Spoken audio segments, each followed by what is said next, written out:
Jesus was a master at telling stories with multiple layers of meaning, at using metaphors to hint at the deeper realities that he was trying to teach, or presenting object lessons to make his point. We know that the disciples really struggled to understand some of these deeper and hidden meanings. They would ask Jesus to explain those parables when they gathered by themselves in the house at the end of the day. They mistook Jesus' warning about the yeast of the Pharisees, thinking that Jesus was scolding them for forgetting to buy enough bread for supper. And they were still mulling over what he might have meant by carrying crosses, because surely he did not mean that they should all go out to be executed by Roman soldiers. As Jesus brings the toddler into his teaching circle and makes that analogy between welcoming the child and welcoming Jesus, I imagine that the disciples may have breathed a collective sigh of relief, because while they may have been embarrassed to admit that they had been arguing about who of them was the most important, at least this kind of teaching with that object lesson was something that was familiar to them. The whole argument about being the greatest had grown out of their frustration at trying to decode what Jesus had meant earlier in the day when he had told them for the second time, the Son of Man is going to be betrayed into the hands of his enemies. They will kill him, but after 3 days he will rise again. Did the Son of Man represent Jesus, or all the Jews, or someone else? And what did rise again mean? Was it supposed to be a metaphor, like those seed parables Jesus had been telling about the seed rising as it grows, or maybe Jesus making the lame man rise again? Why did Jesus have to make everything so confusing? And why couldn't he just say things straight sometimes? Those of us who know the whole story can shake our heads and wonder about how dense these disciples are, a bunch of knuckleheads who don't even get it when Jesus is telling them straight, which was the problem, of course, because they couldn't imagine that this time Jesus meant what he said quite literally. Jesus had so much to teach them, and a growing sense of urgency as he recognizes that his time is running out. In between telling his disciples plainly about what is going to happen to him, he was also trying to teach them about what it means to be his disciples, to be his followers, because he knows that they must continue to do that even after he leaves them. And not only do that themselves, but they must become teachers and teach others to be disciples. Last Sunday, we looked at how Jesus used himself as a model for discipleship. Jesus' way of life, self-sacrificial, cross-bearing love, was to be the model for them. Jesus had asked them, "Who am I?" and then had basically told them, "Who I am is who you are to be." Today, the model for discipleship that Jesus uses is a child. By 2018, we've already taken to heart a lot of Jesus' teachings about children. It's shaped some of our culture, our laws, our practices, so that when we have the kids come up to the front here, we have a sense of how valuable they are to us. And we have a sense as a congregation, we recognize our responsibility to protect them and ensure that their rights are recognized. In Jesus' day, there was no sense of children having rights or any legal protection. Sure, family love and affection was no less 2,000 years ago than it is today.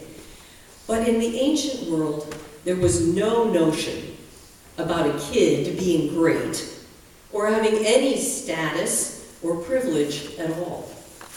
Jesus used that absolute absence of status and privilege to demonstrate that being great on Jesus' terms meant being humble and lowly. It meant being vulnerable and taking risks that might even get someone killed. It meant not demanding your rights, but recognizing your dependence on God and on others. Most of you have heard any number of sermons or Sunday school lessons on being childlike in our faith. But this week, there is a childlike quality that struck me as being especially relevant to the disciples and to us.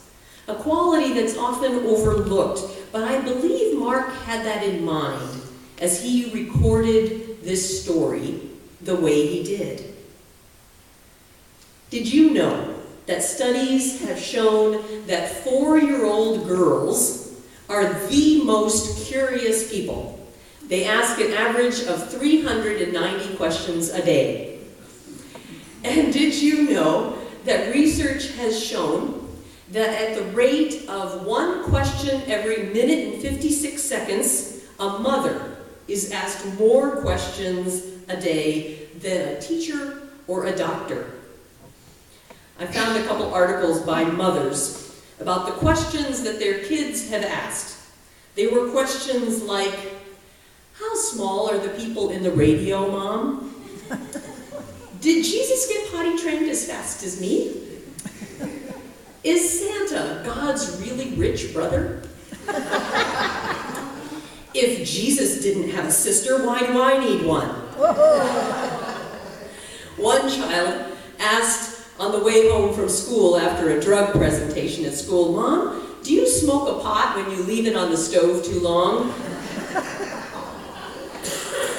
A swim teacher was asked, when's our lesson on how to breathe underwater? A grandchild asked, Grandma, in the olden days, was everything black and white? And then a moment later, that same child peered into the oven and said, how long will it take for these cookies to upload? Children ask questions. When will we get there, Daddy? Where is it, Mommy? How does it work, Grandpa? Why is it like that, Grandma? They're curious, eager to learn, and generally not afraid to ask. Which brings me to what Mark said about the disciples in verse 32. They didn't understand what Jesus was saying. However, they were afraid to ask him what he meant. Mark doesn't tell us why they were afraid, but we can make some guesses. Most people become more reluctant to ask questions as they become teenagers and older. We're afraid of looking foolish if the question is a stupid one.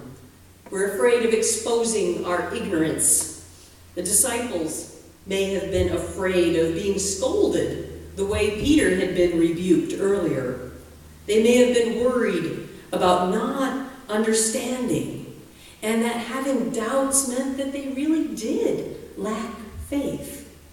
They didn't want Jesus or their fellow disciples to think less of them. It may have been out of a sense of inadequacy. The incident that takes place immediately before the reading that we heard today is an incident in which the disciples fail to help a boy whose problem sounds a lot like a seizure disorder. As Jesus walks up, he hears a big commotion and he sees his disciples in the middle of it. And Jesus says, "What's going on?" And a man who's very upset rushes over to him and says, "I asked your disciples to help my son, but they couldn't do it." It's not a big leap to imagine that the disciples were later feeling frustrated and insecure about having failed to heal that boy, frustrated by their failure being so public. Goodness gracious, we're still reading about their failures today, 2,000 years later.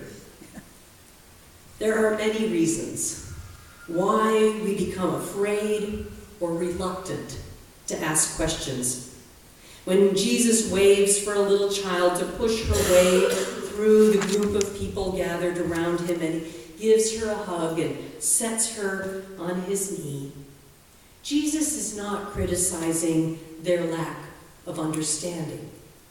A toddler has so little understanding. What Jesus is calling out is their unwillingness, their fear of asking questions. I wonder, how would the story have turned out differently if the disciples had asked?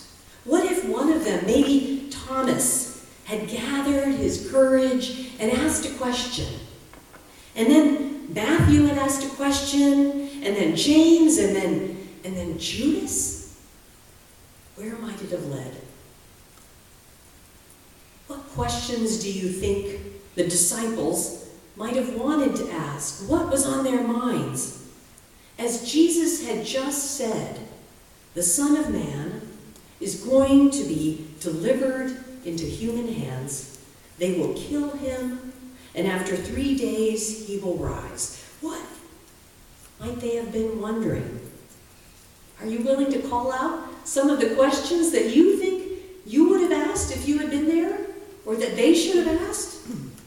Any ideas? Are you kidding me? Yeah. When? When's this going to happen? Will you look the same? Why? Yes, what will you look like when you rise? Why? Did I hear? Yes, why? That's the perfect 4-year-old girl question, right? Why? Why? Why? The questions I wish they had asked lie at the very heart of understanding who Jesus is and why he had to die. Questions about what kind of a God chooses to suffer. What kind of an all-powerful God restrains that power in the face of human cruelty and evil? Jesus' prediction of his death was confusing and heartbreaking. But then his talk about resurrection was just confounding and incredulous. No one responded to the Easter morning news with, "Yep, we saw that coming." They didn't. They responded with surprise and with doubt. Because Jesus' life and death and his resurrection was so logic-defying and world-changing that if we don't have questions and doubts at times, we're probably not paying close attention. We read Jesus' words and hear the stories of his life and death and his appearances after his death, and we have questions. We read the stories about God's people in the Bible, and it raises other questions. Unfortunately, like the disciples, we too can be afraid to ask our questions. We may have been taught that questions are a sign of doubt, and that doubt is the opposite of faith. We may think that because smart people seem to know a lot, that if we don't know something, it means we're clueless or confused or uninformed. But neither of those things are true. The fact is that questions are not a sign of a lack of intelligence. Questions are a sign of a curious and lively mind. The fact is that doubt is not the opposite of faith, but rather that faith grows best in a soil of questions and wondering when we are pushed to trust in the things that we cannot see. We withhold our questions at our own peril. When the disciples squelched their questions and their doubts, that when they silenced those within them, their journey together became ripe for conflict. When they avoided asking the hard questions, they turned instead to arguing about who was right and who was wrong, and squabbling over petty issues like rank and status, who was most important, who did Jesus care about most. Isn't the same thing that happens to us sometimes in our churches, in families, in communities? How would today's story in Mark have turned out differently if the disciples had asked Jesus their questions? What kind of conversations might it have led to? How would their relationships with Jesus and with one another have been different?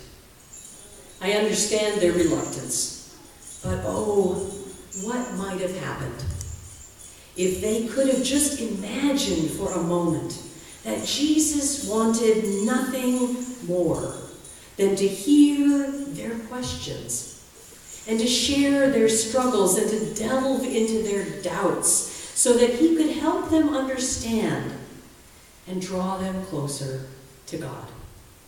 If only they had recognized Jesus' kind and loving welcome of a child, the ultimate example of someone who doesn't know and doesn't understand, who's immature and full of questions and vulnerable in the asking. If only they had understood and recognized that Jesus' longing to welcome them and embrace them and their questions like that child.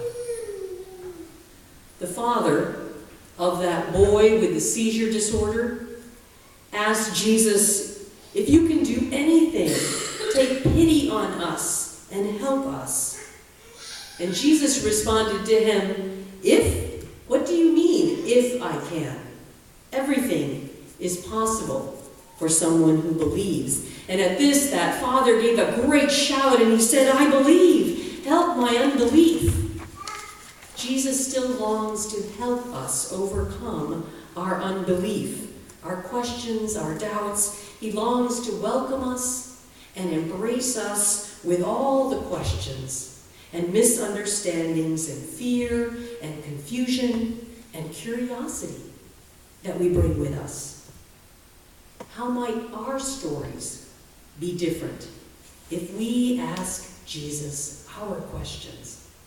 How might our relationships and our discipleship together be stronger as a result? One of the most beautiful times in the week for me has become the Wednesday morning Bible study, where I get to ask a multitude of questions about the Bible text as we read it.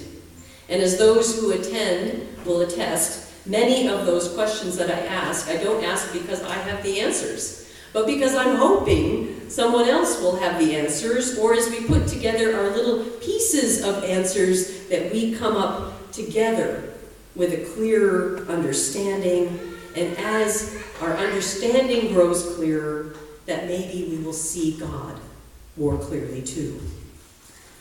What are the questions that you would like to ask God? What are the questions you wish we would talk about in church? If you came to Jesus like a 4-year-old girl with your 390 questions, what would they be? I'm giving you that chance because you may have noticed in your bulletin there is a small piece of goldenrod paper inside that invites you to write your questions down on that piece of paper. And if you had decided you were going to share a bulletin with someone, and so you don't have your own little piece of goldenrod paper